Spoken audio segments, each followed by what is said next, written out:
जय श्रीमन्नारायण। हरिहर ज्योतिष विज्ञान संस्थान के द्वारा संचालित 30 दिवसीय ज्योतिष कक्षा में आप सभी लोगों का बहुत बहुत स्वागत है।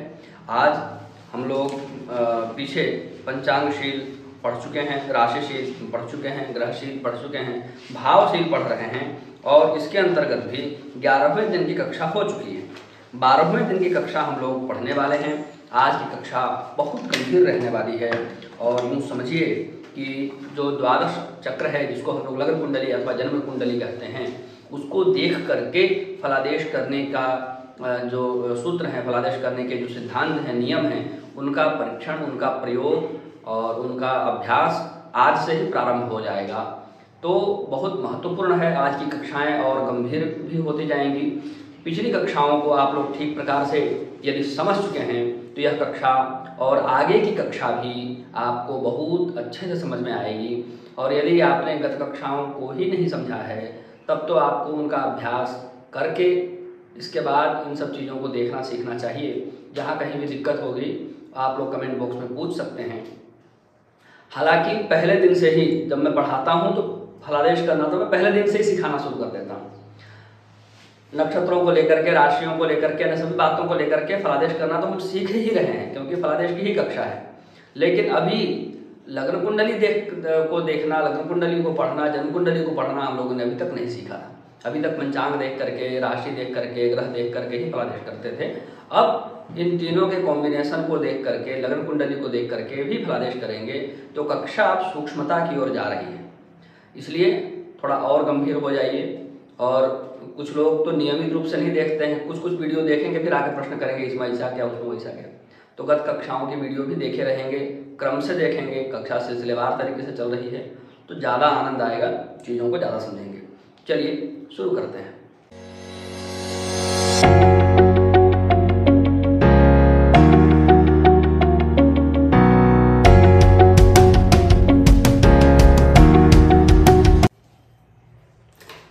आज जो भावशील है, 11वें दिन की कक्षा को तो 3 भागों में बांट कर पढ़ा।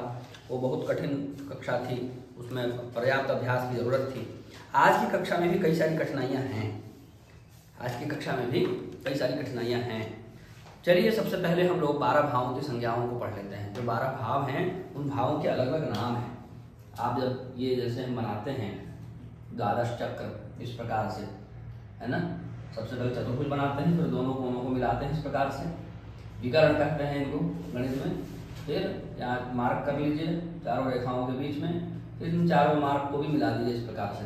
तो लग्न कुंडली बनाना पहले सीख जाइए, तब न इसको देखना सीखेंगे। तो ये लग्न चक्र, द्वादश चक्र बन गया। अच्छा, ऊपर कट रहा है क्या? अच्छा चलिए ठीक है, कट रहा है तो थोड़ा नीचे करके बनाएंगे। मिटा दो इसको,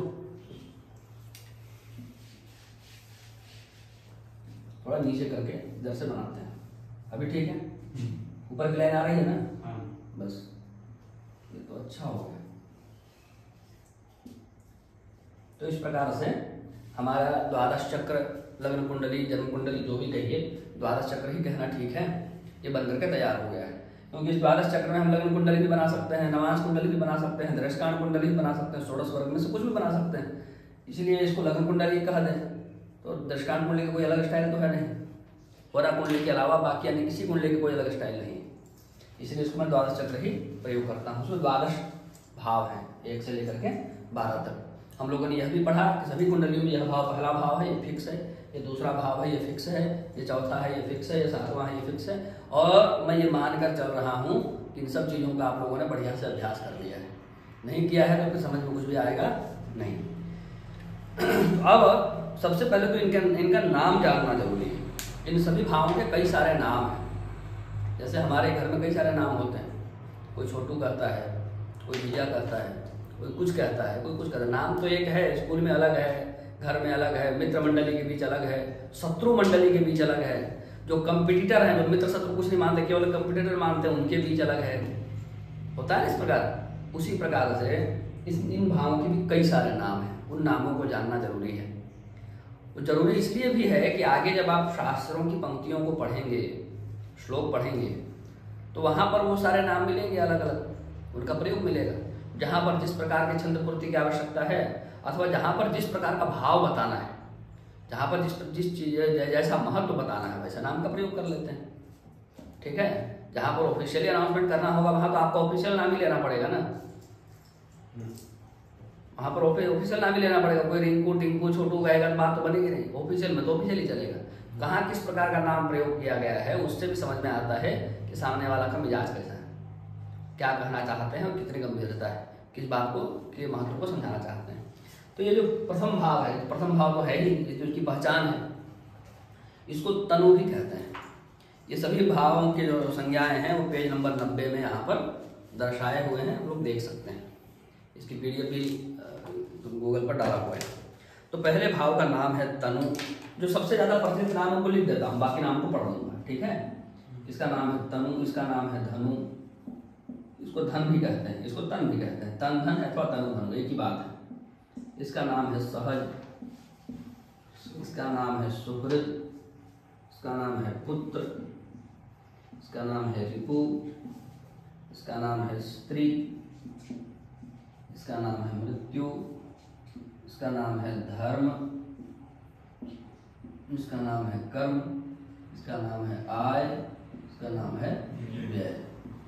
ये सबसे ज्यादा प्रसिद्ध नाम है इन भावों के।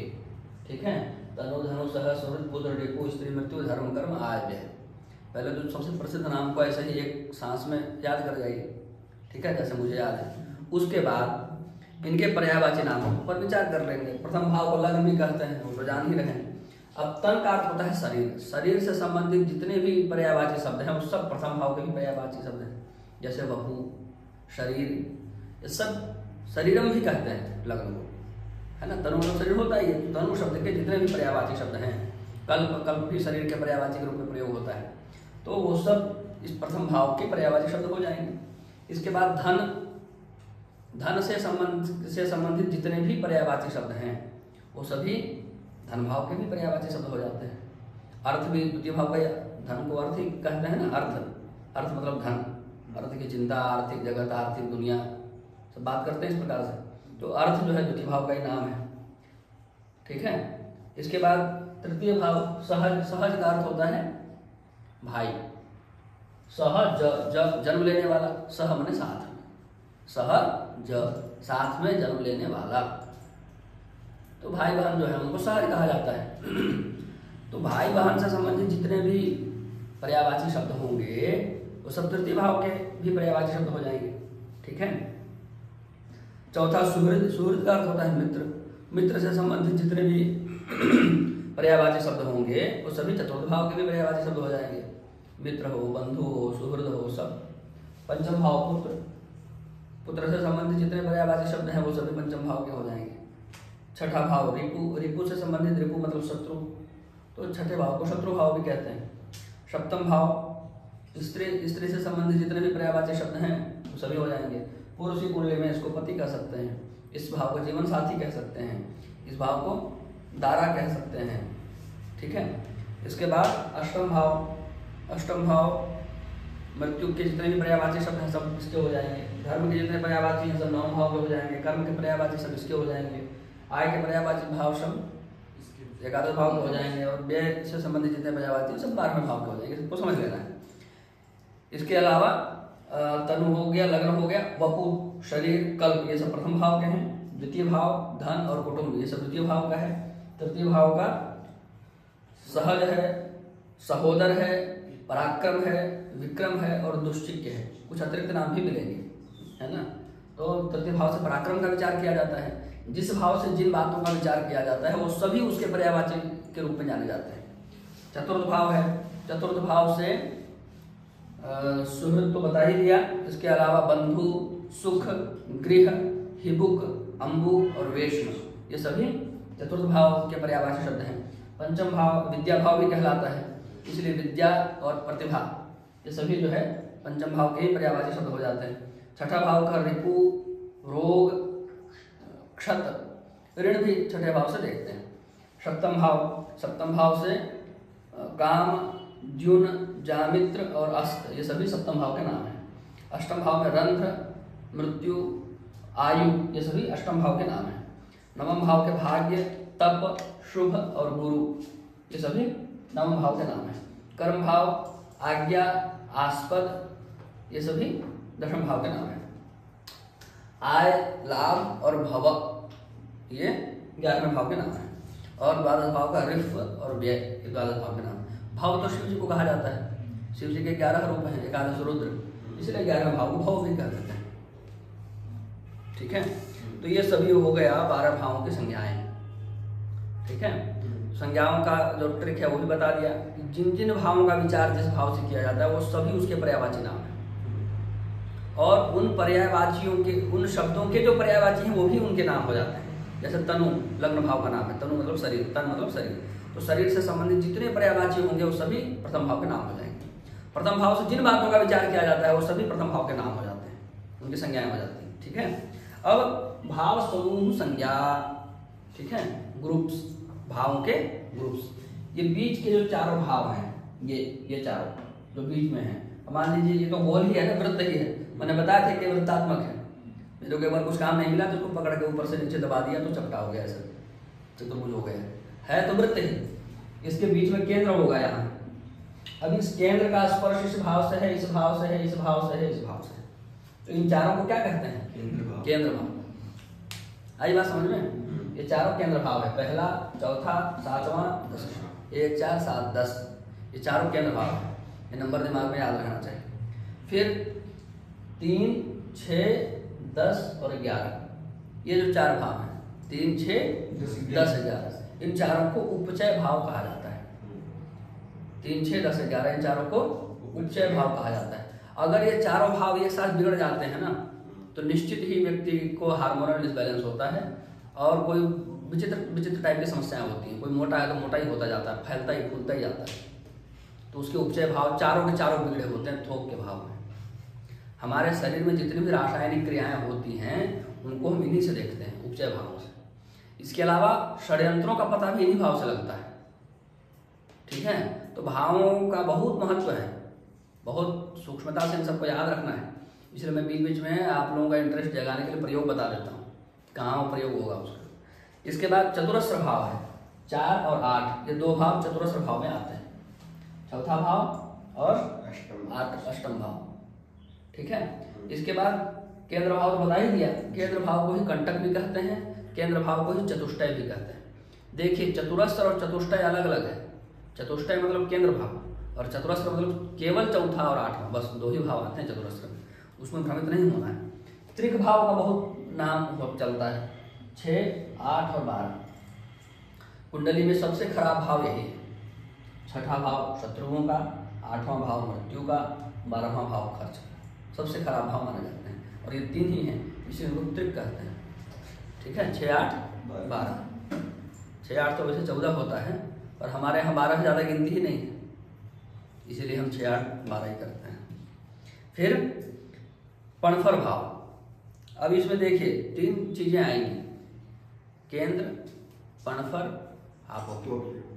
केंद्र, पणफर, आपोक्लिम। पहले तो इनका क्रम से नाम याद कर लेना है। केंद्र के बाद आपोक्लिम नहीं है, केंद्र के बाद पणफर है, उसके बाद आपोक्लिम है।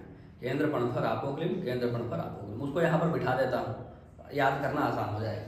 ये केंद्र है, ये पणफर है, ये आपोक्लिम है। फिर से केंद्र है, फिर से पणफर है, फिर से आपोक्लिम है, फिर से केंद्र है, फिर से पणफर है, फिर से आपोक्लिम है, फिर केंद्र, पणफर, आपोक्लिम। इस प्रकार से भाव होते हैं। तो 4 भाव मिलते हैं, 4 भाव केंद्र के, 1, 4, 7, 10। 4 भाव पणफर के भी हो जाएंगे। कौन कौन? 2, 5, 8, 11। केंद्र भाव में 1 जोड़ दीजिए, 1, 4, 7, 10 है ना, 1 में 1 जोड़ दिया 2, 4 में 1 जोड़ दिया 5, 7 में 1 जोड़ दिया 8, 10 में 1 जोड़ दिया 11। ये सभी पणफर भाव है। और 3 के पहाड़े में आने वाले जितने भाव हैं वो सभी आपोक्लिम भाव हैं। 3, 6, 9, 12। 12 से अधिक गिनती नहीं, 12 से अधिक भाव ही नहीं। ठीक है, इसलिए भाव 12 लेते हैं, शंकु भी द्वादशांगुल लेते हैं। 12 का बहुत महत्व है ज्योतिष शास्त्र में। ठीक है, तो कहाँ चल रहे थे हम लोग?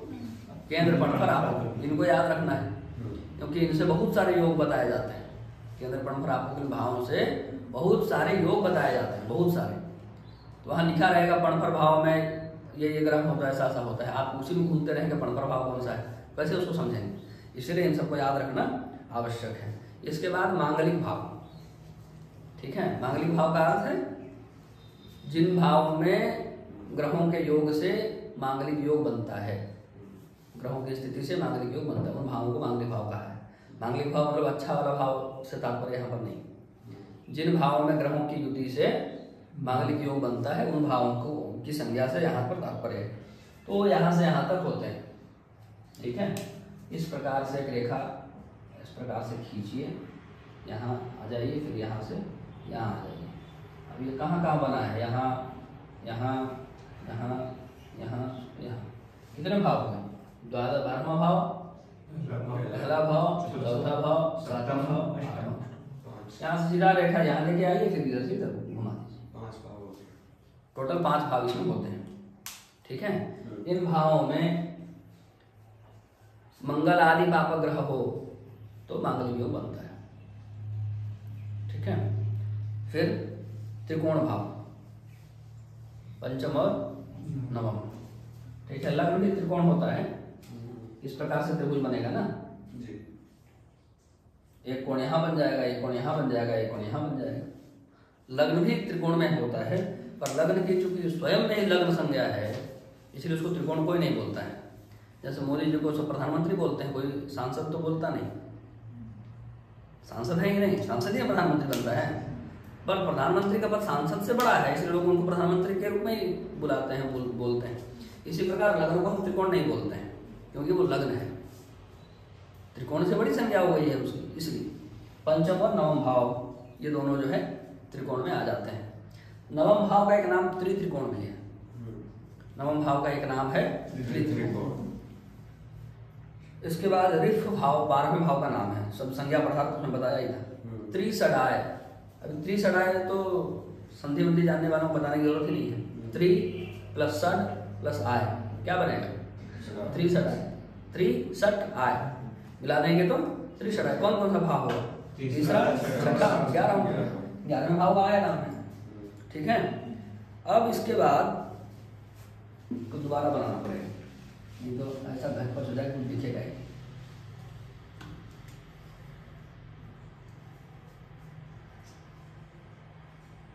आ रहा है ना पूरा चक्र?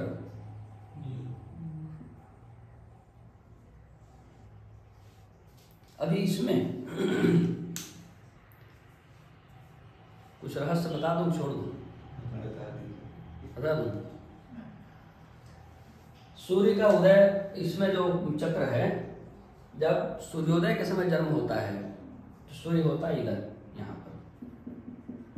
इस घर में यदि सूर्य है तो जन्म कब हुआ होगा?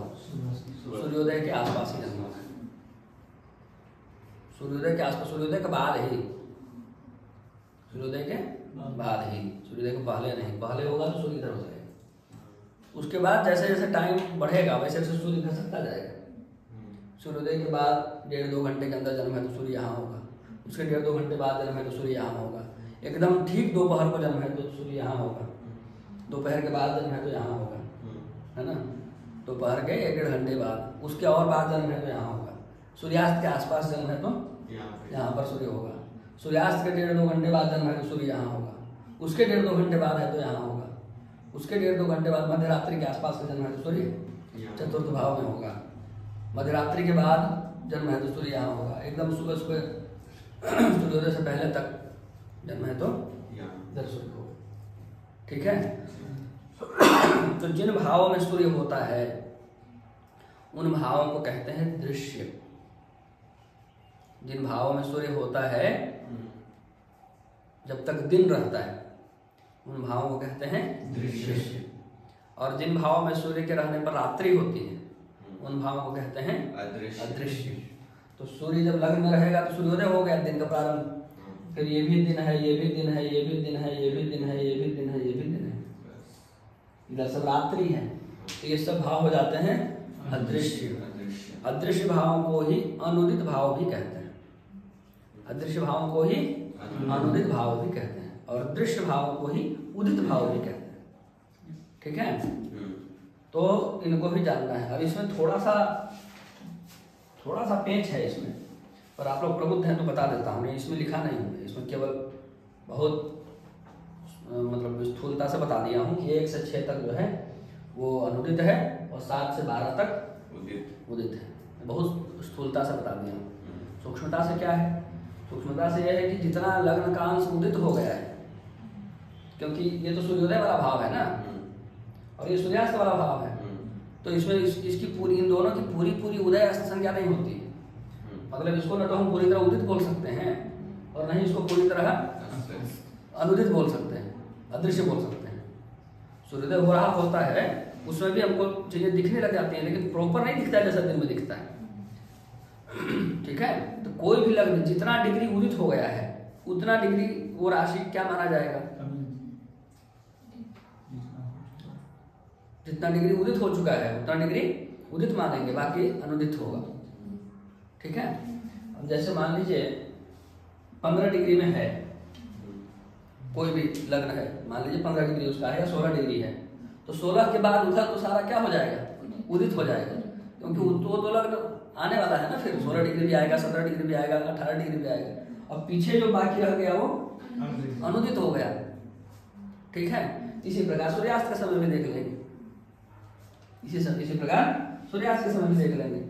अब सूर्यास्त के समय देखने में तो कोई ज्यादा प्रपंच है ही नहीं, क्योंकि सप्तम भाव का स्पष्ट तो लग्न राशि में 6 जोड़ दीजिए, लग्न स्पष्ट में 6 राशि जोड़ दीजिए, सप्तम भाव का स्पष्ट आ गया। ठीक है, और बाकी में तो फिक्स है, 12वें भाव की सभी राशियां फिक्स हैं कि उसके उस राशि के सारे अंश जो हैं क्या हो जाएंगे? उदित हो जाएंगे, इधर के सारे अंश अनुदित हो जाएंगे। ठीक है, फिक्स है। इन दोनों में थोड़ा सा बुद्धि लगाना पड़ेगा, उसमें लग्न स्पष्ट देख लेंगे। लग्न स्पष्ट जहां तक है उसके आगे का सारा उदित है, इधर अनुदित हो जाएगा। ठीक है, इस प्रकार से थोड़ी सी बुद्धि लगा लेंगे। तो ये हो गया पूर्वार्ध, उदित अनुदित भी हो गया। अब बच गए मारक भाव। इसमें 2 ही भाव आता है, एक तो ये 7वां और एक ये दूसरा। ठीक है, ये दोनों मारक भाव होते हैं। ठीक है, या तो कुटुंब वाले मारते हैं या तो फिर ड्रम में डाल के भेज ही रही है, देख रहे हैं आप लोग, बताने की प्रशंसा करने की जरूरत ही नहीं। ठीक है, इन दोनों भावों को मारक भाव कहा गया। दूसरा भाव कुटुंब है, जिसको गोतिया कहा जाता है। कुटुंब मतलब परिवार के लोग नहीं, परिवार तो ये है जो आप रहते हैं जिनके साथ। चौथा भाव है कुटुंब मतलब आपके हिस्सेदार, आपके पिताजी के जो भाई लोग हैं वो, जिसको हमारे उधर गोतिया कहा जाता है, इधर सगोत्रीय कहते हैं। गोतिया मतलब क्या है? वो हिंदी का बिगड़ा और उनका गोत्रीय शब्द है संस्कृत का। जो गोत्रीय हैं उन्हीं को उधर बिगाड़ करके थोड़ा सा गोतिया बोल दिया। सब गोत्रीय लोग हैं, अपने गोत्र के हैं, इसलिए उनको गोत्रीय कहा जाता है। जो दादाजी के संपत्ति में हिस्सेदार है वो सभी लोग इसमें आते हैं। ठीक है, और परिवार में आप जिनके साथ रहते हैं वो तो चौथे भाव में आता है। ठीक है, बाकी अलग अलग बताया भी है, भाई बहनों का अलग से बता दिया है, माता पिता का भी अलग से बता दिया है। तो इस प्रकार से भाव समूह संज्ञाएं बहुत महत्वपूर्ण हैं। इनको याद किए बिना भावशील में कुछ भी समझना कठिन है। अतः इन्हें अच्छे से याद कर लें और बारंबार अभ्यास करते रहें। अभी इसमें जातक पारिजात का कितना बढ़िया श्लोक लिखा हुआ है। शीर्षोदय गतः खेटः पाकादौ फलदो भवेत्, पृष्ठोदयस्थः पाकान्ते सदा चोभय राशिगः। है ना, शीर्षोदय राशि, पृष्ठोदय राशि और अभ्योदय राशि, राशि शील के समय बताया। शीर्षोदय राशि में बैठा हुआ जो ग्रह होता है वो दशा के आरंभ में ही अपना फल देने लग जाता है जो उसको देना होता है। पृष्ठोदय राशि में जो ग्रह स्थित होता है वो दशा के अंत में फल देता है, और उभयोदय राशि में बैठा हुआ ग्रह थोड़ा बहुत फल हमेशा, पूरा फल हमेशा से देगा, अपने फल को संपूर्ण दशाओं में बांट देता है। अब राशि पुरुष अंग विभाग, भाव पुरुष अंग विभाग ये पढ़ना है। ठीक है, पेज नंबर 92 देखिए, इसमें चित्र बना हुआ है, बहुत सरलता से समझ में आ जाएगा। अब मेरी तो ड्राइंग इतनी खराब है, इधर बनाऊंगा तो सब फिर वायरल करना शुरू करेंगे उतना से वीडियो काट करके। ठीक है, इधर से ही देख लीजिए। ठीक है, भाव पुरुष अंग विभाग और राशि पुरुष अंग विभाग दोनों एक ही है। बस इतना है कि राशि पुरुष अंग विभाग में हम राशि राशि राशि राशि कहते हैं, और भाव पुरुष अंग विभाग में भाव भाव भाव भाव। ठीक है, सब्जी दुकान वाले कहते हैं ना, भाव पूछते हैं, सब सब्जी खरीदने जाते हैं, वही है भाव। तो 12 भाव है, राशियां भी 12 है। प्रथम भाव से जिस अंग का विचार किया जाता है मेष राशि से उस अंग का विचार कर लेते हैं। जहाँ द्वितीय भाव से जो अंग विचार करते हैं और राशि में वृष राशि से करते हैं। आ रही बात समझ में? इधर मिथुन राशि से जो विचार करते हैं वो भाव वाले में तृतीय भाव से करते हैं। तो अंग विभाग दोनों में सेम है, बस जब राशि पुरुष होगा तो हम राशियां बोलेंगे, जब भाव पुरुष होगा तो हम भाव बोलेंगे। इसको कहते हैं काल पुरुष अंग विभाग। काल पुरुष जो है वो उस काल पुरुष की स्थापना हम लोग भाव में भी कर लेते हैं तो वह भाव पुरुष हो जाता है। उसी काल पुरुष की स्थापना जब राशियों में करते हैं तो वह राशि पुरुष हो जाता है। ठीक है, इसको काल पुरुष अंग विभाग के नाम से शास्त्रों में बताया गया है। राशियों के हिसाब से ही ज्यादा बताया है, भाव के हिसाब से आप समझ लीजिए, बाद में उल्लेख किया भावों का। काल पुरुष अंग विभाग जब आप ढूंढेंगे तो आपको राशियों का ही वर्गीकरण उसमें मिलेगा। राशियां बता दिया, उनको भाव में स्थापित कर दीजिए। ठीक है, तो क्रम से ही है, यहाँ से शुरू करके वो पैर तक गए हैं। मेष राशि या प्रथम भाव मस्तक है। मस्तक मतलब इधर जितना दूर में बाल रहता है। मुझे देखकर मत कहीं रहता है तो आपका किधर है। मैं गया था उधर, क्या नाम है उसमें, दिल्ली जाना था पीएचडी के कुछ काम से, तो हमारे आधार कार्ड में तो वही बड़े बड़े बालों वाला फोटो है, वही डला हुआ है। तो देखा इधर, फिर इधर देखा, फिर इधर देखा, फिर इधर देखा, बोला बाल किधर है? मैं बोला छोड़ के आया हूँ उधर, हमारा ही फोटो है। तो कहा एक फोटो आप चेंज कर दीजिए, देखेंगे। अभी तक तो चेंज हो ही नहीं पाया, मैं कई बार ट्राई किया उसको। तो अभी आप लोगों को है ना मस्तक में, तो जितने दूर तक बाल होता है उतने दूर तक क्या कहते हैं? मेष राशि, मतलब खोपड़ी। ठीक है, ये मेष राशि। ये वृष राशि है, चेहरा। जितने दूर तक में चेहरा आता है यहाँ तक, जहाँ तक मेरी दाढ़ी नजर आ रही है वहां तक वृष राशि है। फिर मिथुन राशि में कंधा और गला, ये सभी मिथुन राशि, यहाँ भी मिथुन राशि में आता है। ठीक है, फिर कर्क राशि में हृदय आ जाता है, सिंह राशि में पेट आ जाता है, कन्या राशि में पीठ आ जाता है, पीठ पूरा कन्या राशि। तुला राशि में कमर आ जाता है, कमर और बस्ती। वृश्चिक राशि में भुजंग आ जाते हैं। धनु राशि में जंघे आ जाते हैं। मकर राशि में या 10वें भाव में घुटने आ जाते हैं। कुंभ राशि या 11वें भाव में टखने आ जाते हैं।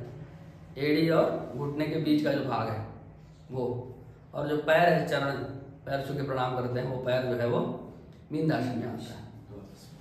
तो इस प्रकार से 12 भाव भी समझ लीजिए इसी में, और 12 राशियां भी समझ लीजिए इसी में। ठीक है, इसका आगे फिर प्रयोग होता है, जिस राशि में ज्यादा अच्छे ग्रह बैठे होंगे वह अंग पुष्ट होगा, जिस राशि में ज्यादा खराब ग्रह बैठे होंगे वह अंग खराब होगा। तो रोग का आक्रमण किसमें होता है? जो अंग नाजुक होता है, जो कमजोर होता है, जो खराब होता है। अब बताएंगे कि रोग होगा, अतिगंड योग में जन्म है या किसी खराब योग में जन्म है या लग्न में गुलिक है, तो अब बताएंगे कि भाई शरीर बीमार रहेगा, रोग होगा। तुरंत व्यक्ति पूछेगा किधर रोग होगा। जब हम ढूंढेंगे कि इसका सबसे खराब भाव कौन सा है, सबसे कमजोर राशि कौन सी है, जो सबसे कमजोर राशि होगी तो सबसे खराब भाव होगा, उधर ही रोग होगा ना, क्यों? तो इन सब का प्रयोग उधर होता है। और चिन्ह इत्यादि बताने में प्रयोग होता है। इस अंग में किस प्रकार का चिन्ह है वो बताने के लिए भी इसका प्रयोग होता है। फिर आगे चल करके इनका प्रयोग आप बर्थ टाइम रेक्टिफिकेशन के लिए भी कर सकते हैं। ये कुंडली इसी की है कि किसी और की है, इसके लिए भी इसका प्रयोग कर सकते हैं। पहले ये सब बहुत मजाक लगता था मुझे, इस पर मैं बहुत प्रॉपर काम किया हूँ। ये सब बातें बिल्कुल 100% सत्य हैं, बहुत परिश्रम किया हूँ। पर बात यह है कि आपको लगातार काम करते रहना पड़ेगा, छोड़ देंगे तो छूट जाता है। ऐसा नहीं है कि आप 10 दिन, 15 दिन, 20 दिन या 1 साल, 2 साल, 5 साल अभ्यास कर लिए फिर हो गया आपका काम, फिर आप कोशिश कर सकते हैं। ऐसा नहीं, अभ्यास करते रहना पड़ता है। छोड़ देने से छूट जाता है, फिर अभ्यास गया तो गया, फिर आपसे नहीं होता। ऐसा मैं इतना अभ्यास कर लिया था कि बस चेहरा देखना है, शरीर देखना है और लग्न बताना है कि आपका ये लग्न है। इस प्रकार से अभ्यास कर लिया था, पर वो अभ्यास चलते रहना चाहिए, छोड़े तो गया, ये उसके साथ दिक्कत है। ऐसे ही कुंडली के लिए भी हमारे पास उस समय जब मैं अभ्यास कर रहा था कुंडली आई थी, तो उस कुंडली को मैं देखा और डेट ऑफ बर्थ वगैरह दिए और अपनी बेटी की कुंडली बनवाने के लिए आए थे। स्वास्थ्य वगैरह खराब रहता था, उसी के लिए आए थे। किसी के माध्यम से हमारा नाम सुने तो हमारे पास आए, तो मैं उनकी कुंडली वगैरह बनाया, मिलान किया। और वो बच्ची हमारे पास आ करके बैठ के जा चुकी है हमारे घर में, चाय पी करके, पानी पी करके, हमारे साथ बातचीत करके। तो उतने में तो मैं समझ गया क्या क्या मामला है, उसके हिसाब से सारा मिलान किया। तो मैच नहीं किया, उनको तो मैं बुलाया था 10-15 दिन के बाद, वो आए। मैं कहा कि मैच तो नहीं कर रहा है, मैं दोबारा से स्टडी करता हूँ। दोबारा से षोडश वर्ग के हिसाब से स्टडी किया, फिर भी मुझे संतुष्टि नहीं हुई कि ये कुंडली इसकी नहीं लग रही है। तो फिर मैं कहा कि दोबारा से स्टडी करता हूँ। फिर मैं अलग अलग टाइम की कुंडली बनाया उस दिन का, हो सकता है टाइम इन्होंने गलत दिया हो, अलग अलग टाइम की कुंडली, कोई मैच नहीं किया। मैं कहा कि टाइम बदलने से भी बात नहीं बनी है तो महीना बदल लेते हैं, उससे भी संतुष्टि नहीं हुई। मैं कहा साल ही बदल देता हूँ। साल बदलने के बाद टाइम भी सही था, साल ही गलत था। तो साल बदलने के बाद सही कुंडली बन करके आ गई। तो साल बदलने के बाद जब सही कुंडली बन करके आ गई तो फिर उनको मैं बुलाया, कहा कि आप हमको गलत डेट ऑफ बर्थ दिए, उसमें साल 1991-92 ऐसा ही कुछ था। तो उन्होंने 92 दिया था, मैंने 91 किया था, ऐसा ही कुछ था। बोले कैसा कैसा हो जाएगा, हमारे उसमें डायरी में लिखा है बच्चों का, हमारा हमको पता होगा कि आपको पता होगा, ऐसा जो कुछ वो बोले सो बोले, हमको तो ऐसा नहीं, हमारे उसमें लिखा हुआ है, रिकॉर्ड में लिखा हुआ है, बहुत समय का पहले का लिखा हुआ है। मैं कहा कि अगर ऐसी बात है, आपको अपने बात पर पूर्ण विश्वास है, तो मैं भी वैसा ही हूँ, हमको तो आपसे ज़्यादा विश्वास शास्त्रों पर है, तो आप इसको लेकर के जाइए, मैं नहीं बनाऊंगा इसको लेकर के जाइए, ये काम मैं नहीं कर पाऊंगा। भाई जहाँ संतुष्टि नहीं होगा आप कैसे काम करेंगे? हम आपकी बात सुनने के लिए थोड़ी देर बैठे हैं, हम तो अपनी बात सुनाने के लिए बैठे हैं। आप हमारे पास मेरी बात सुनने के लिए आए हैं ना, मेरा मत जानने के लिए आए। मेरा मत यही है कि 92 का जन्म नहीं है, 91 का जन्म। तो उस समय प्रेम पूर्वक उनको विदा कर दिया, बातचीत ऐसी हुई जैसा भी। गर्मी छुट्टी हुआ फिर स्कूल का, उन्होंने शायद अक्टूबर के आसपास संपर्क किया था मुझे। फिर अप्रैल के आसपास गर्मी छुट्टी होती है, गर्मी छुट्टी में लोग नानी के घर गए। नानी के घर, जन्म तो नानी के घर में ही हुआ था। नाना जी की डायरी खोजने लगे, नाना जी को सारी बात बताई गई, ऐसा ऐसा ऐसा ऐसा। तो नाना जी की डायरी जब खोजी गई तो उसमें 91 का जन्म लिखा हुआ है। नाना जी की डायरी से उतारते समय किसी ने 92 उतार दिया। तब वापस मेरे पास आए कि आपकी बात तो सही है निकली, नाना जी की डायरी में 91 लिखा हुआ है, 91 का ही जन्म है। तब 91 जन्म जब माने तब मैं कुंडली बना करके दिया, नहीं तो मैं सरेंडर कर दिया था कि मैं नहीं बना पाऊंगा, इसको छोड़ दिया।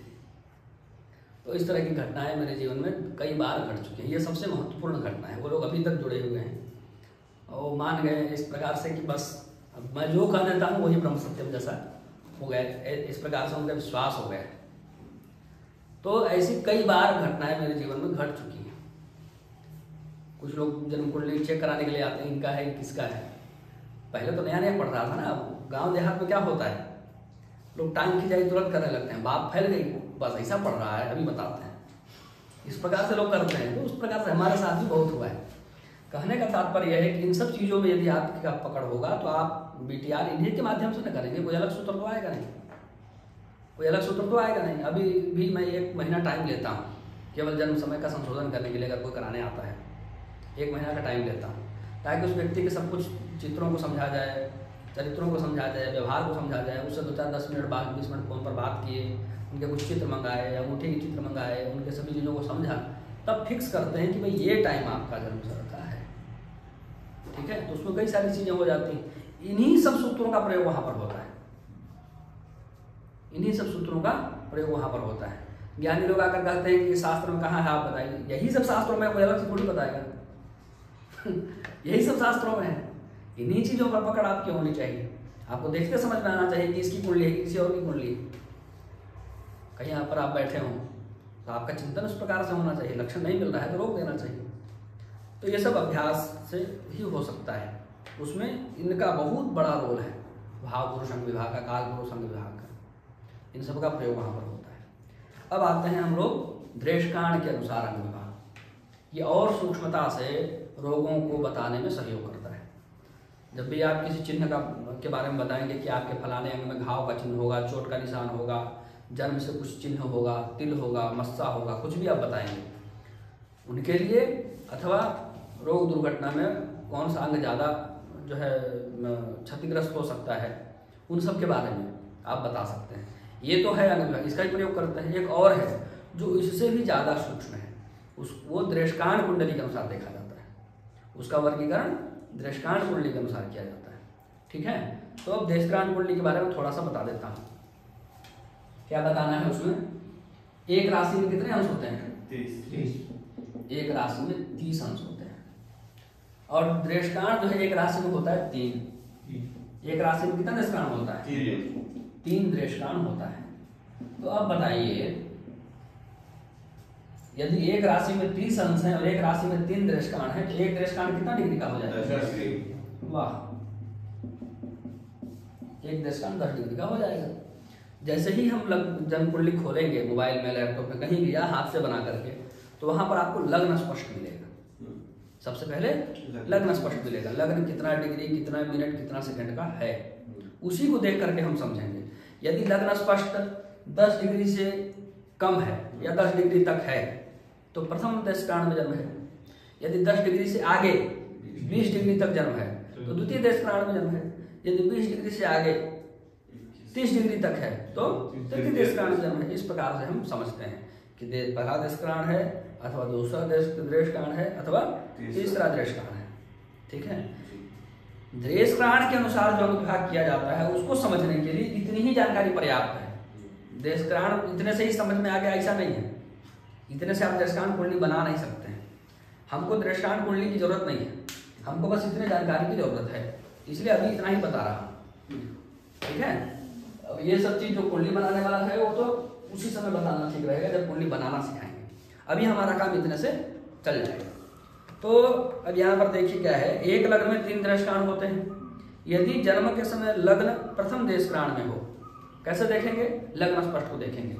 यदि लग्न स्पष्ट, लग्न का जो डिग्री मिनट सेकंड है वो राशि नहीं देखना है, डिग्री मिनट और सेकंड देखना है, अंश कला और विकला देखना है। ठीक है, अंश कला और विकला देखना है। वो 10 डिग्री से कम है तो प्रथम देशकांड है, ऐसा क्लियर हो जाएगा। यदि लग्न स्पष्ट का वो राशि अंश कला विकला 10 डिग्री से ज्यादा है लेकिन 20 डिग्री से कम है, line between 10 degree to 20 degree ऐसा है, तब द्वितीय देशकांड हो जाएगा। और तृतीय तब होगा जब वो 20 डिग्री से ज्यादा हो पर 30 से कम हो, ऐसा होगा तो तृतीय देशकांड हो जाएगा। 3 देशकांड हो गए, पहला, दूसरा और तीसरा। ठीक है, अब देखिए, पहले देशकांड में जन्म होगा तो क्या, द्वितीय देशकांड में जन्म होगा तो क्या, तृतीय देशकांड में जन्म होगा तो क्या। बहुत सरल है, थोड़ी सी बुद्धि लगानी है ना। खुद से भी पढ़ सकते हैं, छोड़ दूं आगे, खुद से भी पढ़ सकते हैं। हाँ, छोड़ दूं, पढ़ लेंगे ना खुद से। बहुत सरल है, 2 भावों के एक साथ लेके चला है। दूसरा और 12वां ये दोनों भाव एक साथ है। तीसरा 11वां ये दोनों भाव एक साथ है। इधर चौथा 10वां ये दोनों भाव एक साथ है। 5वां 9वां ये दोनों भाव एक साथ है। 6ठा और 8वां ये दोनों भाव एक साथ है। लग्न और सप्तम ये दोनों भाव एक साथ है। इस प्रकार से है। अब इस प्रकार से देखिए, जब ऐसे खड़े होंगे तो इधर बायां हाथ होता है, इधर दाहिना हाथ होता है। इधर जितने हैं उनसे बाएं अंग का विचार करेंगे, इधर जितने हैं उनसे दाएं अंग का विचार करेंगे। कोई दिक्कत? अंग एक ही होगा। जैसे इसमें कह रहे हैं कि भाई दूसरा 12वां भाव नेत्र है। यदि प्रथम देशकांड हो, प्रथम देशकांड होगा तो दूसरे और 12वें में दोनों भावों से नेत्र का विचार करेंगे। कैसे करेंगे? तो बाएं भाव से 12वें भाव से बाएं नेत्र का और दूसरे भाव से दाहिने नेत्र का, इस प्रकार से बांट लीजिए। ठीक है, इसमें कहा कि 3 और 11 भाव से कान का विचार करेंगे। यदि प्रथम देशकांड जन्म है तो वही हो गया, 11वें भाव से बाएं कान का और तीसरे भाव से दाएं कान का। इस प्रकार से ये बटा हुआ है, अंग विभाग बटा हुआ है। ठीक है, इसको पढ़ लीजिए, बहुत ही सरल है। जितनी समझने लायक बातें हैं उतनी में समझा दिया। ठीक है, 5 और 9 कपोल है। कपोल मतलब ये सारा हिस्सा जो है कपोल में आता है, तो वही बायां दायां कर लेंगे। तो ये अंग विभाग तो हो गया कि देशकांड के अनुसार कैसे कैसे अंग विभाग मटता है। इसमें अंत में लिख ही दिया गया है कि इस अंग विभाग में सप्तम से द्वादश भाव तक शरीर के बाएं अंग का और लग्न से 6ठे भाव तक शरीर से दाएं अंग का। अंग विभाग सप्तम से द्वादश भाव तक शरीर के, सप्तम से द्वादश भाव तक शरीर के बाएं अंग का, क्योंकि इधर राइट लेफ्ट हैंड है, इधर राइट हैंड दाएं अंग का, सब लिखा हुआ है। इसका प्रयोग कैसे करना है, फल कैसे कहना है, उसके लिए भी कुछ बहुत महत्वपूर्ण सूत्र इसमें दिए हुए हैं। अंग के जिस भाग में पापक ग्रह हो वहां चिन्ह कहना चाहिए। अंग के जिस भाग में पापक ग्रह हो वहां चिन्ह कहना चाहिए। मान लीजिए मंगल और शनि है, मंगल और शनि है दूसरे भाव में, प्रथम दृष्टान में जन्म है, तो दाया आंख नष्ट होगा कि नहीं होगा? कोई रोक सकता है क्या? कैसे नष्ट होगा? मंगल है, दुर्घटना के कारण नष्ट होगा। मंगल और शनि दोनों में से देखेंगे फिर कौन बलवान है। अगर मंगल बलवान है तो दुर्घटना के कारण नष्ट होगा। ठीक है, कोई अस्त्र से लग गया, चोट लग गया, अस्त्र शस्त्र चोट इत्यादि मंगल के कारण। शनि है तो दूसरे प्रकार की दुर्घटना होगी, कहीं ब्लास्ट हो गया, घर में गैस का सिलेंडर फट गया, उससे आंख की ज्योति चली गई। कौन सा ग्रह बलवान है, काम कौन कर रहा है, जो करेगा अपने स्टाइल में करेगा, ये बात है। ठीक है, तो मंगल होगा तो चोट होगा, हो गया, चोट से लगेगा, कुछ तीर घुस गया, कुछ भाला घुस गया, कोई किसी चीज़ का कुछ किनारा लग गया है ना, कहीं से गिर गए, ये सब चीज़ें होंगी। शनि है तो कुछ इस प्रकार की चीज़ें होंगी, दुर्घटना का वो बदल जाएगा, टेंडेंसी बदल जाएगी। ठीक है, इस प्रकार से बता सकते हैं।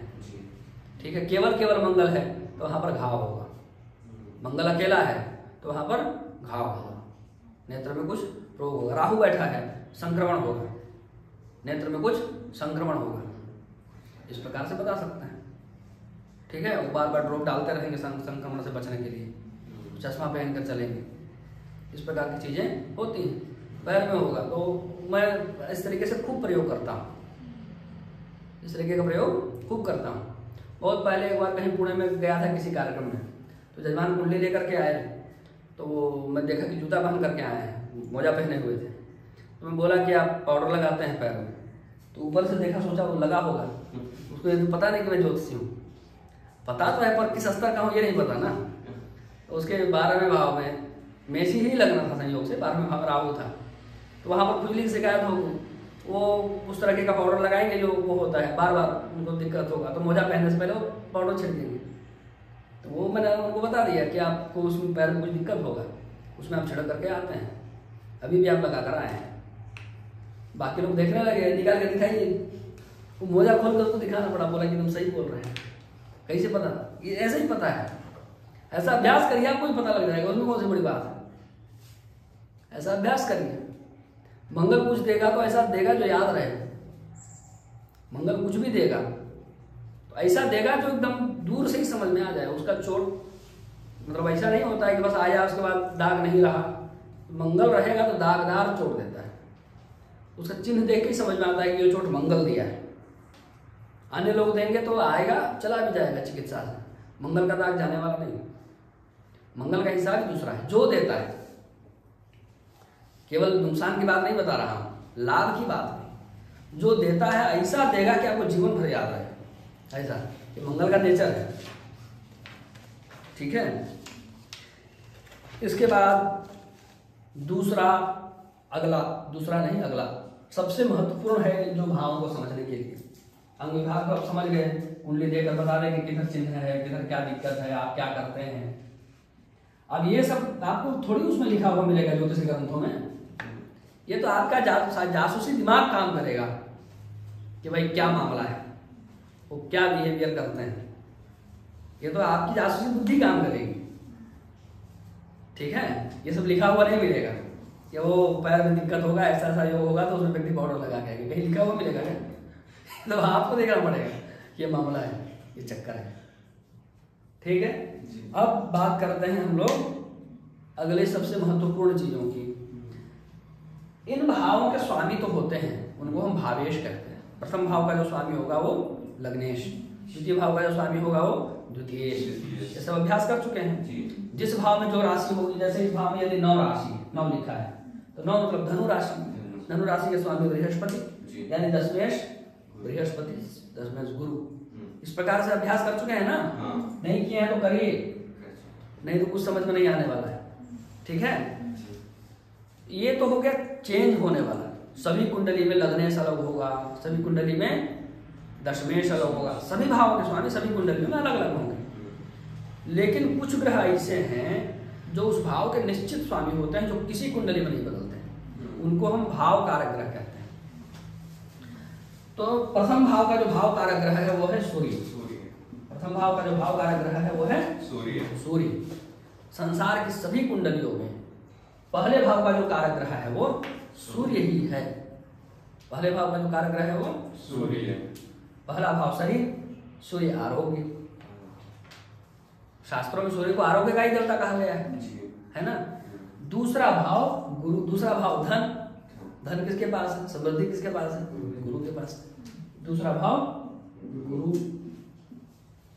तीसरा भाव मंगल, भाई बहन मंगल। चौथा भाव चंद्रमा और बुध। चंद्रमा और बुध ये दोनों चौथे भाव के कारक हैं। ठीक है, विशेष रूप से चंद्रमा, दोनों ही कारक हैं, विशेष रूप से चंद्रमा। इसके बाद पंचम भाव का कारक है बृहस्पति। पंचम भाव विद्या है,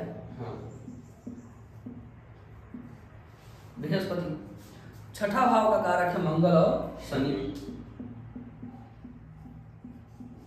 छठे भाव का कारक है मंगल और शनि। सप्तम भाव का कारक है शुक्र, इसी भाव से विवाह होता है ना जी। अष्टम भाव का कारक है शनि। नवम भाव का कारक है बृहस्पति और सूर्य। सूर्य और गुरु, ये जो है नवम भाव का कारक है। दशम भाव के कारक हैं बुध, गुरु, सूर्य और शनि। बुध, गुरु, सूर्य और शनि। सबसे मुश्किल आजकल काम मिलना हो गया है, इसीलिए हमको कारक बढ़ाना पड़ता है। पहले के ग्रंथों में हमको बढ़ाना पड़ा, मतलब हमारे पूर्वाचार्यों ने बढ़ाया। मैं अपने तरफ से कुछ नहीं, मेरे को इतनी बुद्धि नहीं है कि मैं घटा बढ़ा सकूं। भाव प्रकाश नाम के ग्रंथ में देखिएगा, मिल जाएगा आपको ये सब जो बता रहा हूँ। ज्योतिष का ही ग्रंथ है, भाव प्रकाश आयुर्वेद में भी, वहां मत खोजने लगिएगा। ज्योतिष वाला जो भाव प्रकाश है उसमें खोजिए, ठीक है। 11वें भाव का कारक है गुरु और 12वें भाव का फिर से कारक हो गया शनि। ठीक है, तो जिस भाव का कारक ग्रह बलवान होगा, जिस भाव का कारक ग्रह बलवान होगा, उस भाव से संबंधित फल भी अच्छे मिलेंगे। फलादेश के लिए मैंने बताया था ना, भाव प्लस भावेश प्लस कारक। 33% निर्भर करता है भाव पर, 33% निर्भर करता है भावेश पर और 33% निर्भर करता है कारक पर। अच्छा, इधर लिख देता हूं, यहाँ आ रहा है ना जी। भाव प्लस भावेश प्लस कारक, ठीक है। 33% भाव पर, 33% भावेश पर और 33% कारक। कोई भी प्रश्न हो, हमको इन तीनों की पोजीशन देखनी पड़ती है। कुछ भी प्रश्न हो, हमको नौकरी लगेगी कि नहीं, सबसे ज्यादा प्रश्न आजकल पूछा जाता है। पहले दशम भाव को देखेंगे, दशम भाव मजबूत है कि नहीं। कैसे होगा मजबूत? दशम भाव में कोई शुभ ग्रह बैठा हो, दशम भाव को कोई शुभ ग्रह देखता हो तो दशम भाव मजबूत हो जाएगा। शुभ ग्रह तो देखता हो पर कोई बाधा ना डाल रहा हो, कोई पाप ग्रह न देख रहा हो, नहीं तो वो सब मामला गड़बड़ हो जाता है। केवल शुभ ग्रह, केवल शब्द भी जोड़ दीजिए। दशम भाव में केवल शुभ ग्रह बैठा हो, दशम भाव में केवल शुभ ग्रहों की दृष्टि हो, पाप ग्रहों की दृष्टि ना हो, पाप ग्रहों की स्थिति दशम भाव में न हो, दशम भाव पाप कर्तरी योग में न फंसा, ठीक है। तो दशम भाव क्या हो गया? अच्छा हो गया। भावों का बल भी देखा जाता है, भाव बल। भावों का बल अष्टक वर्ग में भी जाकर देख सकते हैं और भाव बल निकालने के कुछ नियम है, वहां भी जाकर देख सकते हैं दशम भाव कितना बलवान है। वहां से भाव को क्लियर कर दिए तो 33% तो हम आश्वस्त हो गए कि यदि सब कुछ ठीक है इधर तो ये व्यक्ति को नौकरी तो लग सकती है, काम तो मिल सकता है। फिर भावेश को देखते हैं कि दशम भाव का स्वामी कैसा है। वो यदि अच्छी राशि में है, अपनी राशि में हो, अपनी मूलक त्रिकोण राशि में हो, अपनी उच्च राशि में हो, नवांश कुंडली में भी अच्छी स्थिति में हो, किसी खराब भाव में ना हो, 6, 8, 12 भाव में ना हो, पाप ग्रहों के साथ ना हो, पाप कर्तरी दुर्योग में न फंसा हो, यदि ये सब नहीं है तो भावेश अच्छा है, ठीक है। ग्रह के लिए षडबल भी देख लेते हैं। षडबल में उसको जो न्यूनतम बल चाहिए, न्यूनतम अपेक्षित बल जो चाहिए वो मिल गया तो भावेश जो है बलवान हो गया जी। फिर कारक को देखते हैं, दशम भाव के संबंध में इन चारों को देखते हैं। यदि ये सब भी ठीक हो तो निश्चित ही उसको आजीविका की प्राप्ति हो जाएगी। और जहाँ पर गड़बड़ होगा वहाँ पर बात नहीं बनेगी। ठीक है, इस प्रकार से देखते हैं। तीनों ही खराब हों तब काहे हम बोलने जाएंगे। ठीक है, तो वहाँ पर स्पष्ट रूप से बोल दीजिए, थोड़ी देर के बुरा लग सकता है और उसके लिए भला उसी में, सत्य को स्वीकार कर लिया जाए, उसी में भला है। ठीक है,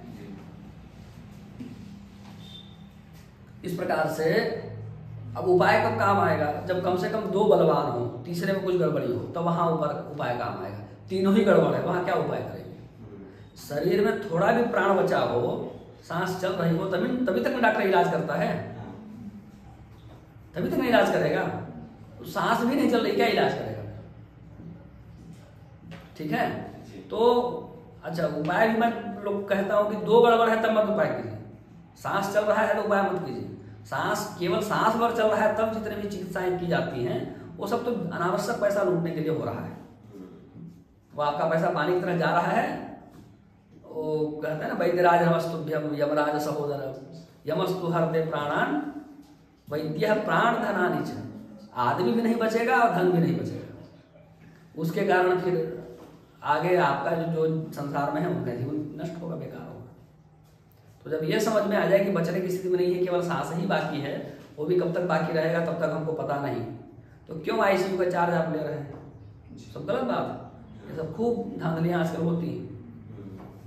ठीक है, तो वैसी स्थिति में मैं ज्योतिष क्षेत्र में यहाँ पर जो चिकित्सा करते हैं, ज्योतिषी उपचार करते हैं, उनको मैं कहता हूँ कि जब केवल सांस चल रहा हो, मतलब केवल एक ही अच्छा हो, बाकी दोनों चौपट हो, तब उपाय करवा करके किसी भी व्यक्ति का धन, किसी भी व्यक्ति की ऊर्जा, किसी भी व्यक्ति का समय मत बर्बाद करिए। उससे शास्त्र की अवहेलना होती है, शास्त्र का तिरस्कार होता है।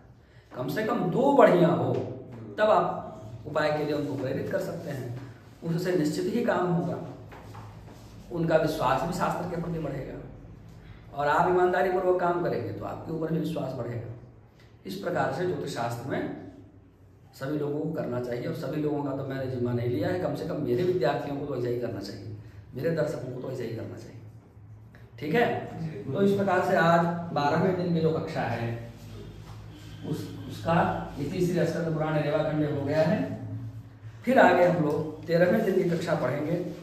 आप लोग देशकांड व संघ विभाग से पढ़कर आइएगा, सभी चीज़ों का अभ्यास करके आइएगा। षोडश वर्ग के संबंध में आगे चर्चा होगी। नवांश कुंडली देखना हम लोग कल सीखेंगे। नवांश कुंडली देखना, तो थोड़ा उसके संबंध में सेल्फ स्टडी कुछ करके आइएगा, अपने से जो बन पड़े। जो यहाँ है उसको भी पढ़ लीजिएगा, अन्य भी ग्रंथों से कुछ पढ़ सकते हो तो पढ़ लीजिएगा। तो ये सब अभ्यास जरूर कीजिए। और जो दर्शक इस वीडियो को देख रहे हैं, बहुत सारे तो ऐसे कृपा पात्र हैं, देखते भी हैं और ना तो सब्सक्राइब करते हैं ना शेयर करते हैं। उनको लगता है इसको छुपा के रखना चाहिए। अब छुपा के क्या रखेंगे, मैं तो बोल ही दिया, सबको बता ही दिया, अब क्या छुपा करके रखेंगे। तो जो कुछ भी अभ्यास कर रहे हैं, जो कुछ भी अध्ययन कर रहे हैं, उसके निमित्त कुछ ना कुछ अपना कंट्रीब्यूशन होना चाहिए। अभी दूर से इतना ही कंट्रीब्यूशन है कि सब्सक्राइब जरूर करें, शेयर भी करें, जो जिज्ञासु लोग हैं वहाँ तक उनको पहुँचाएँ, ये आवश्यक है। तो इसमें जो आप लोगों का सहयोग अपेक्षित है वो करिए, ताकि हम लोगों का भी उत्साह बना रहे। नहीं तो ऐसा 2, 4, 10 व्यूज आएगा तो क्यों मैं इतना परिश्रम करूँगा, अपना समय क्यों खराब करूँगा, तो अपना को स्वाध्याय करूँगा। नहीं तो रिकॉर्डिंग में भी अपना समय जाता है, फिर इसको एडिट करिए, पढ़ाकर ऐसे ही छोड़ देंगे। तो इन सब पर चिंतन करते हुए अपने स्तर पर जो आप लोगों से बन सकता है संस्थान के, चैनल के ग्रोथ के लिए, वो अपने स्तर पर करिए। जो आप लोगों के प्रश्न हैं, यदि कुछ ऐसा विषय है जो समझ में नहीं आ रहा है तो उसको कमेंट में पूछ सकते हैं। मेरे पास आकर व्हाट्सएप में सवाल करते हैं, इधर ही कमेंट में पूछ लीजिए, इधर ही बता दूंगा। अन्य लोगों का भी दृष्टि जाएगा कि भाई ये तो हमारे दिमाग में नहीं आया, तो उससे क्या है कि अन्य लोग भी प्रेरित होंगे। तो आज की कक्षा बहुत अच्छी रही है, मुझे विश्वास है कि आप लोग आगे अभ्यास करेंगे। और 13वें दिन की कक्षा नवांश कुंडली कैसे देखा जाता है उसी पर आधारित होगी मुख्य रूप से। षोडश वर्ग क्या होता है वो बताएंगे। मिलते हैं अगली कक्षा में। जय श्री नारायण।